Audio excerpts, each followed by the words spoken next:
anggrek hitam untuk Domia. Hai kawan-kawan, jumpa lagi dengan Abang Ridwan ya. Kali ini kita akan menggambar dan juga menceritakan suatu dongeng yang sangat bagus yang berjudul Cerita Dongeng Anggrek Hitam untuk Domia. Bagaimanakah kisah selanjutnya?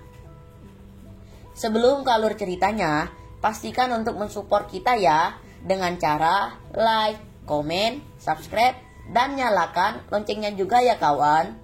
Oke, kita langsung ke alur ceritanya ya. Terdengar suara gong dari rumah panjang menggelagar, bertalu-talu. Penduduk kampung Tebelian Mangkang sudah tahu, jika gong ditabu berarti ada keadaan genting. Mereka pun bergegas mendatangi rumah itu. Rupanya seorang wanita bernama Darah Hitam akan melahirkan bayi. Namun bayinya tak juga mau keluar. Darah Hitam sangat khawatir. Sebelumnya sudah 2 kali bayinya meninggal. Sambil kesakitan ia berdoa dan bernazar, "Jubata, tolonglah agar anakku lahir dengan selamat. Lelaki atau perempuan, anak ini akan kupersembahkan menjadi pelayanmu." Jubata adalah dewa tertinggi suku Dayak. Jubata adalah perantara antara manusia dan Tuhan. Darah Hitam yakin Jubata akan menolongnya. Lalu terdengarlah hoa, hoa, hoa, suara tangis bayi yang memecah kekhawatiran. Seluruh penduduk desa menyambut gembira. Ia lahir dengan selamat. Bayi yang cantik, kulitnya bersih, hidung mancung, alisnya tebal, bulu matanya lentik. Seru para wanita. Karena sangat cantik, bayi perempuan itu dinamakan Domia. Dalam bahasa Dayak, Domia berarti dewi. Seperti ramalan banyak orang, Domia tumbuh menjadi gadis jelita. Banyak pria yang melamarnya. Namun, Domia menolaknya sebab ia terikat nazar ibunya pada Jubata. Domia ditakdirkan menjadi pelayan Tuhan atau iman wanita. Seorang iman tak boleh menikah, tak seorang pun bisa membatalkan nazarnya, kecuali Jubata sendiri yang mencabutnya. Meskipun demikian, Domia jatuh cinta pada pemuda bernama Ikot Rinding. Pemuda itu pun mencintai Domia, namun Ikot Rinding heran karena Domia tak mau menikah dengannya. Suatu hari yang panas, pergilah Ikot Rinding memancing. Namun, karena tak ada seekor ikan pun yang didapatnya, ia lalu pergi ke hulu sungai. Di tengah jalan, Ikot Rinding terhenti. Ia melihat Domia sedang mencuci pakaian. Pemuda itu langsung menghampiri gadis pujaan hatinya. "Domia, mengapa kau tak mau menjadi istriku?" tanya Ikot Rinding. Mendengar pertanyaan itu, Domia terkejut. Gadis cantik itu akhirnya berterus terang. Ia bercerita tentang nazar ibunya pada Jubata ketika melahirkannya.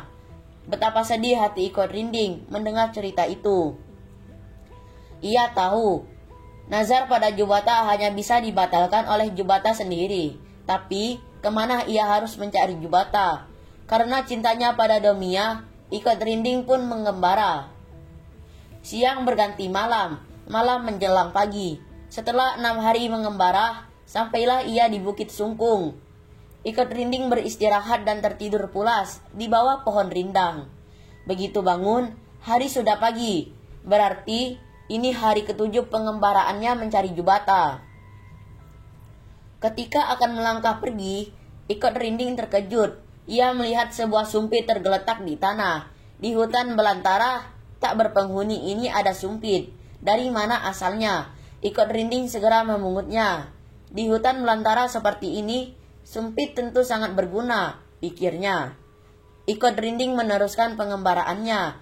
Ketika melintasi sebongkah batu, ia tiba-tiba teringat pada nasihat ibunya.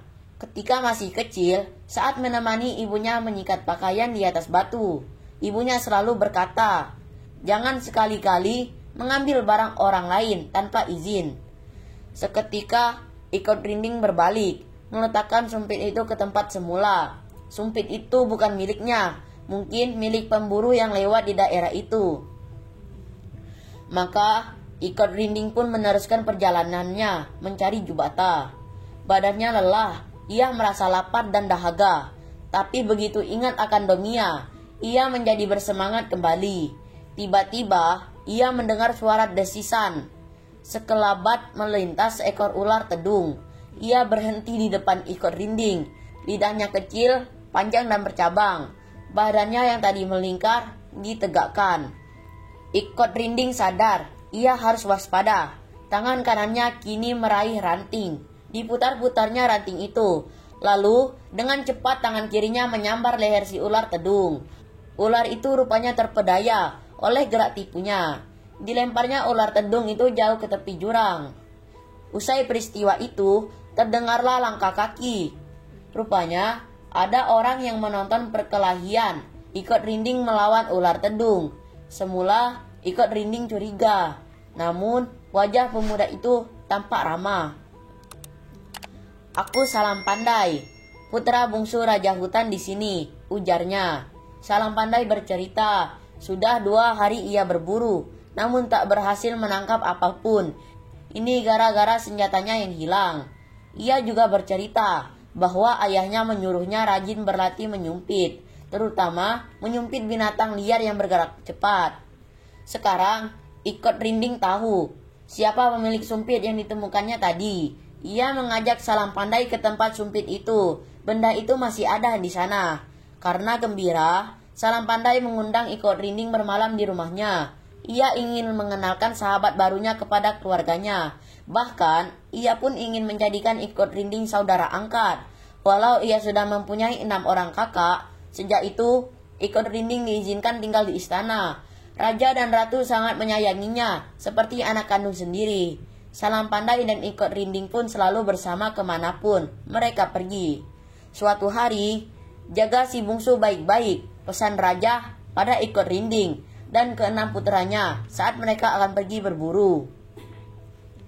Ikot Rinding mengangguk, tapi 6 saudara kandung Salam Pandai tak menjawab. Mereka tidak menyukai Ikot Rinding. Mereka merasa ratu dan raja hanya memperhatikan si bungsu dan Ikot Rinding. Mereka lalu membuat rencana mencelakakan salah satu dari Ikot Rinding atau si bungsu. Setibanya di hutan, mereka harus berpencar. Salam Pandai mendapat tempat yang agak mendaki dan Ikot Rinding ke tempat yang menurun. Ke-6 kakak Salam Pandai sengaja memisahkan mereka berdua. Namun, ketika ke-6 orang itu sudah pergi, diam-diam Ikot Rinding membuntuti Salam Pandai. Ia tahu ke-6 orang itu sengaja menyuruh Salam Pandai ke tempat yang berbahaya.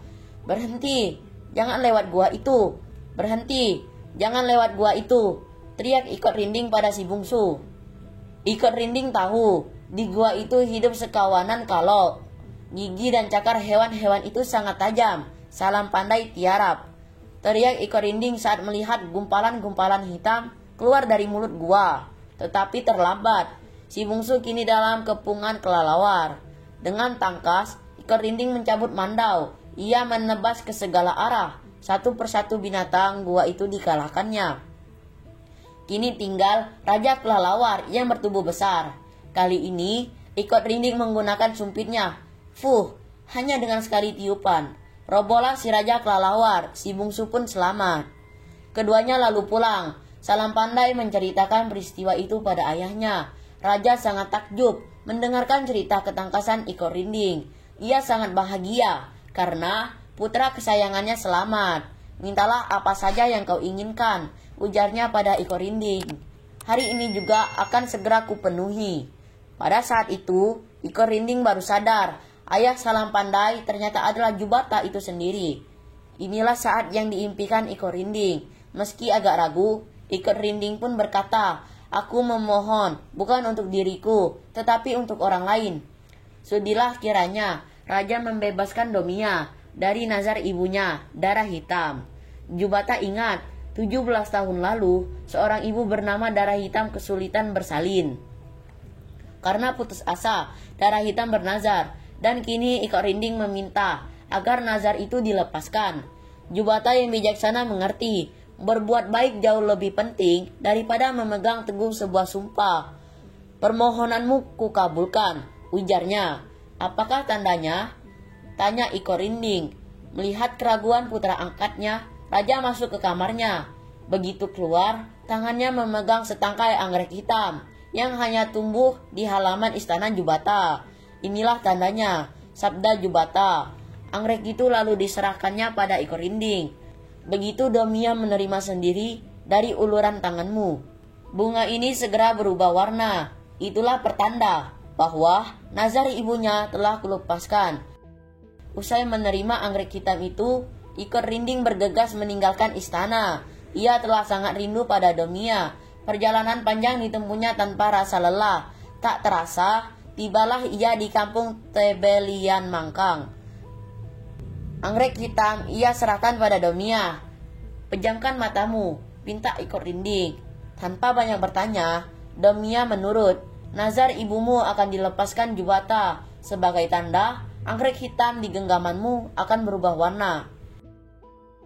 Ketika membuka kelopak matanya kembali, Domia melihat anggrek hitam telah berubah warna menjadi putih bersih.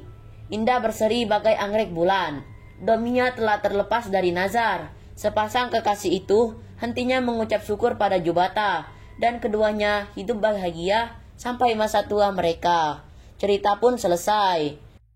Oke, makasih banyak ya kawan-kawan sudah menyimak cerita kita kali ini. Sampai jumpa di kisah dan cerita yang lainnya dalam video menggambar dan bercerita.